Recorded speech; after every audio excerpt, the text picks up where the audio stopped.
عزیز طلبہ و طالبات، فروق فاؤنڈیشن آن لائن اسکول کے ذریعے یکساں نصاب کے مطابق تعلیم حاصل کریں۔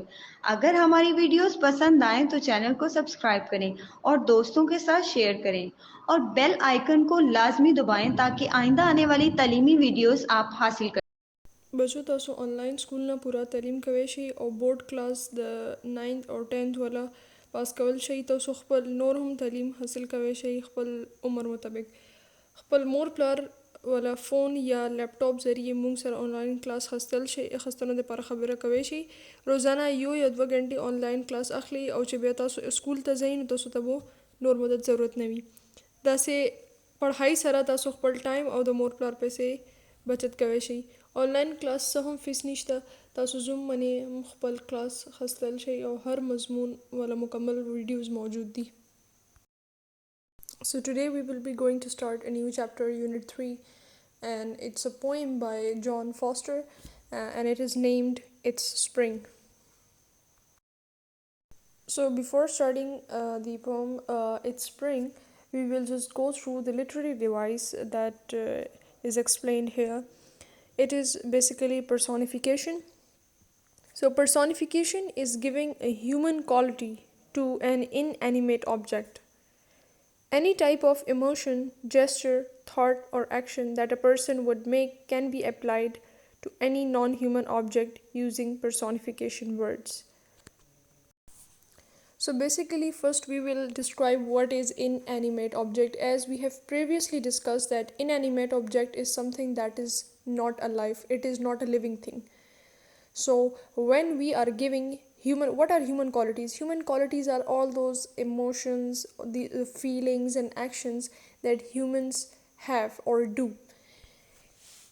And when we are giving these qualities to something that is not a living thing, then it is said to have then it is personification. As in the above questions, we can see that it is mentioned that can a person be happy, angry, lonely, etc. So these are the attributes, these are the qualities that humans have. So in the above questions, we can see that can clouds be angry? Angry is something that's a human attribute, that is a human characteristic. To get angry, to be aggressive. But here it is mentioned with clouds. It means that clouds can be angry. Angry here means that clouds become thunderous, and so here a human quality is being attributed to clouds.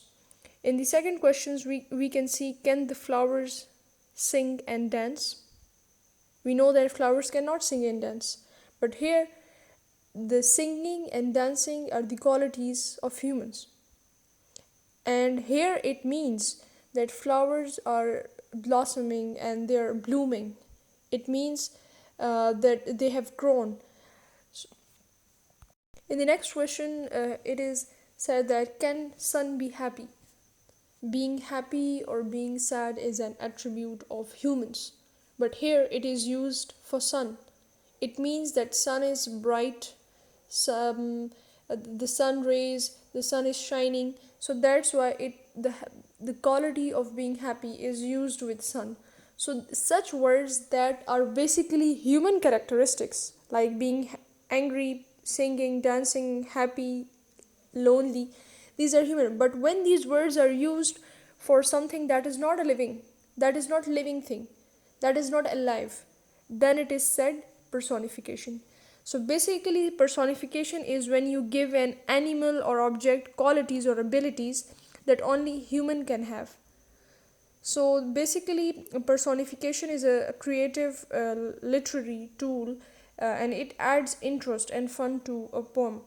So personification is what writers use to bring non-human things to life. You know, when you give non-human attributes or human attributes to these things, it creates an imagery, it creates a fun in the poem or a story. So it helps us better understand what the writer or poet is trying to say. Personification یو داسې ټول ده چې کوم کې مو چې کوم انسان ولا خصوصیات وي که نه، مو داسې شیانو دپاره استعمالوو، هغه الفاظ یا هغه خبرې داسې شیانو دپاره استعمالوو چې کوم ژوندي نه وي. صحیح شو. اوس د پاسه چې څنګه یې کوشن یې ورکړي چې لکه ګلونه ولې ورکړي چې هغه چې ده که نه مطلب ډانس کوي یا سنګینګ کوي، نو دا چې ده اوس واقعي کې خو داسې خبره نه وي که نه، خو هغې نه موږ ته دا پته لګي چې فلاور چې ده که نه یو قسم ته کلاو شوې ده، راوتې ده، یا چې ده که نه سن ډېر زیات چمکېږي نو هغه د چمکېدلو نه ته موږ یو هیپي. نو داسې کوالټیز یا داسې خصوصیات چې موږ کوم انسان ولا نورو شیانو دپاره استعمالوو نو هغه ته پرسونیفیکیشن یې. Personification poems.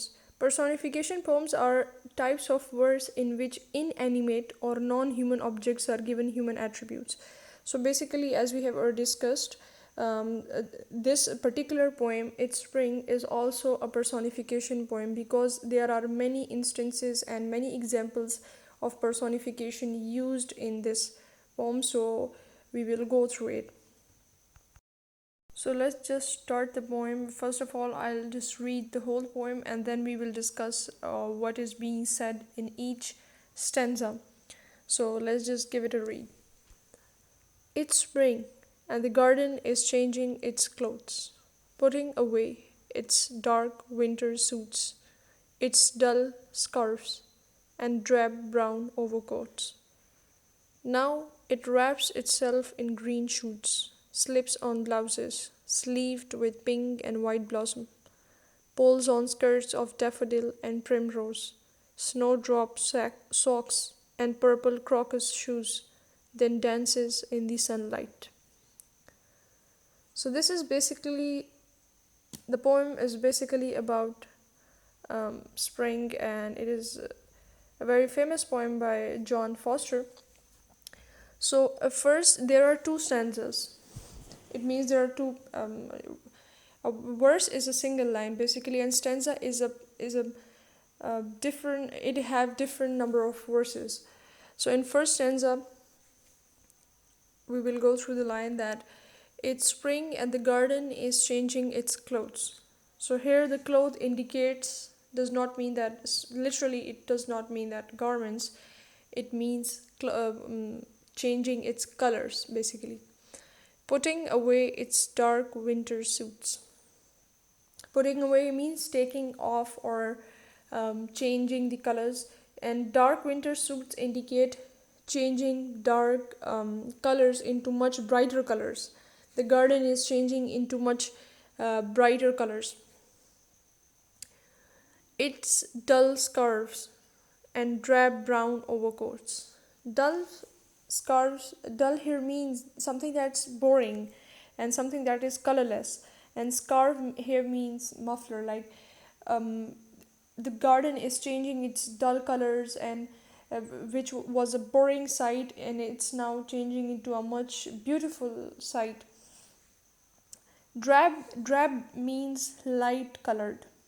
It is basically a yellowish brown color. So the garden, it means that garden is changing its brown color, brown overcoats, and it's changing into much brighter ones. Now it wraps itself in green shoots. So the green shoots here indicates, shoot means those little white, little green plants that are starting to grow and bud and making the place greener. And slips on blouses. Now it means the garden, slips on means to change. So it is changing and putting on their blouse, sleeved with pink and white blossom. Here the poet is indicating to the season of cherry blossom basically. It means that it is wearing it, the blouse have the sleeves that are pink and white in color. Pulls on skirts of daffodil and primrose. It means that gardens are now blooming with flowers of daffodil and primrose. Daffodil is basically a yellow trumpet-like flower, while primrose is flower that grows in different shapes and colors. And it is these are one of the earliest of flowers that grow in spring.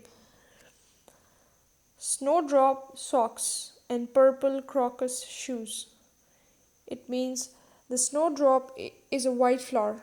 Here the poet is trying to say that the garden is wearing the socks, socks of snowdrops. Like it is covering itself with white flowers, that is snowdrop, and with purple crocus shoes, and the shoes are of purple color, which means that garden is growing, are having crocus flowers. So these are all these flowers appear in early spring. So that's why here it is indicated that start of the summer, spring basically. Then dances in the sunlight. So here the dance means that all these flowers are blossoming and growing and blooming in the nature and in the garden, and making the place much greener and colorful and beautiful.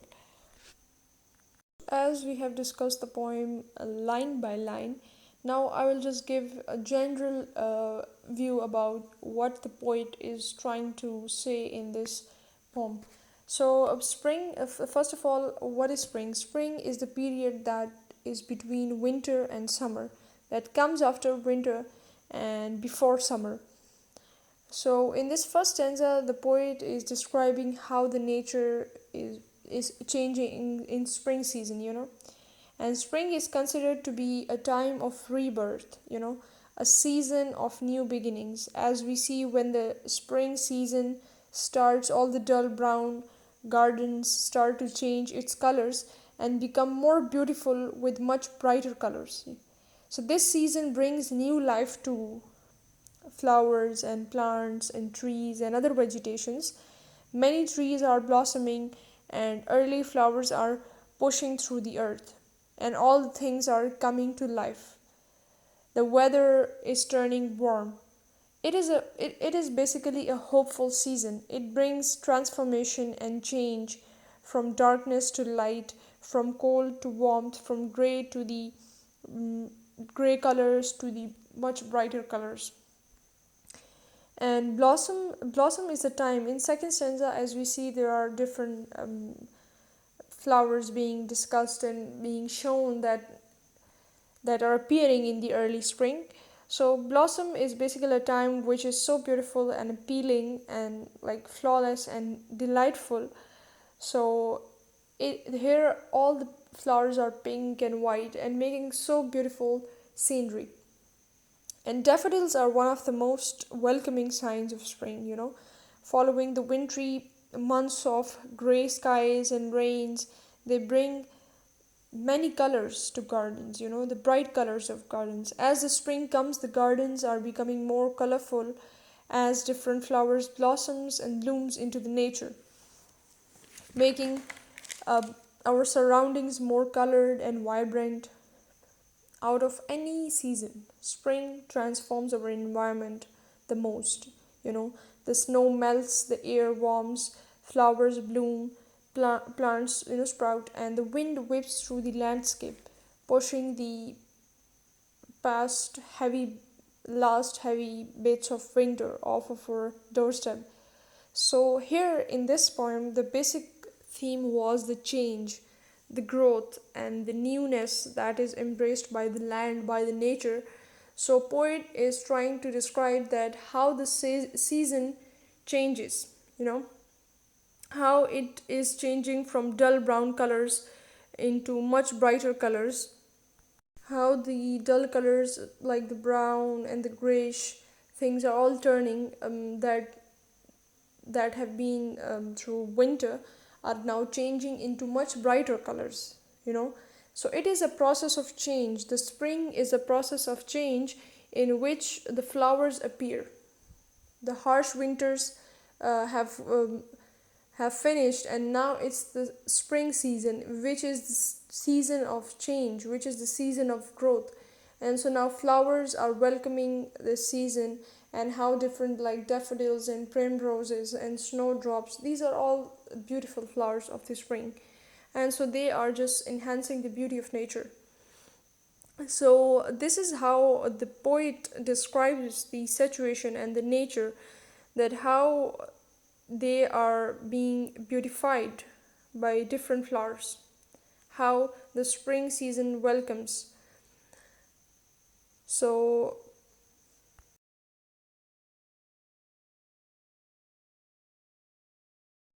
I hope you have got the idea about how poet have described the season of spring, and most importantly the early spring.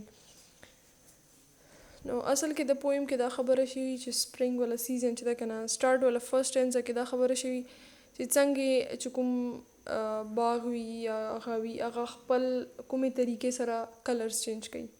هغه چې دا کنه بالکل کمو وګورو سړه نه بعد بالکل خړواله وي هر چې دا جبې وګورئ فل داسې براون وي یو جبا صحیح طریقې سره راختلی نه وي بوټي صحیح طریقې سره یا راختلی نه ګلونه یا نه وي شروع شوي. نو سٹارټ ولا فرست ټینزه کې چې دا کنه پویټ اندشي ولا خبره کوي چې بالکل سٹارټ کې چې دا کنه ګارډنز چې دا خپل ټول کلوتھس کومې طریقې سره ډسکرایب کوي چې کوم ډل یا بورینګ کلوتھس وي چینج کوي یا هغې نه چې دا زیات ښایسته او برایټ کلرز کې ځان چینج کړي. سیکنډ سټینزه کې دا خبره کوي چې کومې بالکل اوس چې دا بالکل سپرینګ والا سٹارټ بالکل سیزن سٹارټ شو دې کې چې دا ګارډنز چې دا وړه وړه بوټي راخیږي شنه نو هغه یو شینوالی جوړ شي چې څنګه شینوالی جوړ شي نو هغې کې چې دا ګلونه راختن شروع شي. نو داسې چې دا کنه مختلف کومې طریقې سره خاله ده چې کلوتھس والا حصہ څنګه پهله چې دا کنه بلاوز بیر پسې سلیوز چې کوم پینک اینڈ وایټ بلاسم ښیي لکه چیری بلاسم والا خبره کېږي داسې. تھرډ هغه کې چې دا ډیفوډلز او پریم روز والا خبره کړي دا هم چې دا کنه یو قسم ته ګلونه دي یلو لکه یلو او پرپل مختلف کلر ولې وي. هغې نه علاوه چې دا نور داسې فلاورز چې کوم بالکل سپرینګ والا شروعات کې راخیږي که نه نو هغه والا خبره کړي چې کومې طریقې سره نیچر بالکل ښایسته شي د ګلونو سره څنګه بالکل هر څه دوباره ګرو شي هر څه بالکل एकदम سره چینج شي. نو یو چې ده که نه یو چینج والا پیریډ ډسکرایب کړی چې سپرینګ چې ده که نه سپرینګ کې بالکل کولډ یو سخت موسم نه څنګه ښایسته شي موسم یعنی کې سردیانو نه بعد څنګه ښایسته شي موسم څنګه هر څه دوباره ښایسته راوخیږي دوباره کوم شی نه چې کوم پهله بالکل خړ یا هغه او اوس بالکل شنه شولو نو دې طریقې سره یو season of change a season of spring بری کې چې دا description شوی دا پورا poem کې. John Foster was a British poet born in 1941. He has written 12 books of poems and compiled several collections. He has also written a book about Olympic Games. دې کې دا ویلي چې جان فاسټر چې دا یو برټش پویټ و هغه چې دا 1941 کې شوی و 12 کتابونه چې ده که نه هغه پویمز لیکلي دي او هغې نه علاوه چې ده که نه هغه اولمپک گیمز بارے کې چې دا یو بک لیکلی ده نو دا بیسیکلی یو انټروډکشن و جان فاسټر بارے کې. So now we will be seeing different flowers that are being discussed in this poem. So this one is basically the cherry blossom as we have discussed earlier in the poem. These are basically the daffodils, the yellow flowers, trumpet flowers. These are primroses. It basically occurs in different sizes and in different shapes and colors. As you have seen, these all are primroses. These are the white snowdrop flowers. As you can see, the petals are hanging, they are dropping. So these are the snowdrop flowers. These are the crocus, purple crocus flowers which were being described as crocus shoes. So basically these are the purple crocus that appears, all these flowers appears in the early spring. I hope you have enjoyed seeing all these flowers and you have got a better idea how these beautiful flowers, all these flowers that are being discussed in the poem are now beautifying the nature as the poet has discussed in the poem. So the first question is in the end of the poem is that deduce the meaning of the following words: suit, clothes or garments. As it was discussed earlier in the poem, wrap, to cover, as in the poem it was being discussed that garden is wrapping itself in green shoots yani green plants. Dull means light colored or boring, something that is uninteresting, or so in the poem it was discussed that the garden is changing its dull colors into much brighter ones. Shoot is a little plant, green plant that appears to grow, those little tiny plants. Daffodil, as we have seen it, it is a trumpet shaped yellow flower. सूट چې دا یو کپړې ته یا داسې جمو ته یې که نه ریپ کون چې دا ځان پټون مطلب د کې لکه یو شی چې داسې رپټ کې یا کور کې ډل چې دا که نه یو داسې پیکا کلر یا داسې چې شی چې ډېر داسې انسان انجوای کوي نه لکه بورینګ وي. شوټ چې دا که نه واړه گرین پلانټ چې کوم وي بالکل وړوکی چې کوم نه پوره بوټی جوړیږي نو هغه ته بالکل سټارټ کې چا راخیږي نو هغه ته شوټ یي. ډیفوډیل اوس مو وختي وکتو چې کومې طریقې سره یلو فلاورز شو یلو شیپ فلاور و. So now we will be discussing some of the difficult words, their meaning and their use in the sentence. So the first word is slips. Slips means it is a verb, so it means to put on clothes, you know. Slip matlab davi che kapde achavan. So the sentence is Ali slips on uniform to school. Blossom is a flower or a mass of flowers that appears in the early spring. So blossom che da gol thi che gol sange rakhiji ya shuru shi akidan ya der gulun thi. So a sentence is Japan celebrates cherry blossom. Crocus is a small yellow, white or purple flower. As we have seen in the picture, they are in many colors. Crocus appears in the early spring. Snowdrop.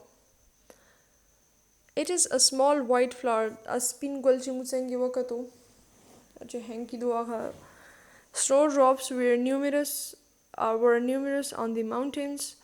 Drab means something that is uninteresting, or if we see it as a color, so it is a dull brownish yellow color. Drab matlab دا وی چې کوم ولا څه خواند نه وي صحیح شو هغه کې انسان چې د دلچسپي نه خلي یا که کلر کې وګورئ نو څه خړ زیړ کلر وي. So the sentence is gardens in the winter become drab. So I hope you have gotten the idea of the spring and how the spring season beautifies and changes and grows the season. It is one of the beautiful seasons among all. So I hope you have understood the whole poem and how different personification tools are being used in the poem. So inshallah we will discuss them in the next video in the exercise we will study about all the tools. So I hope you have got the idea. Thank you.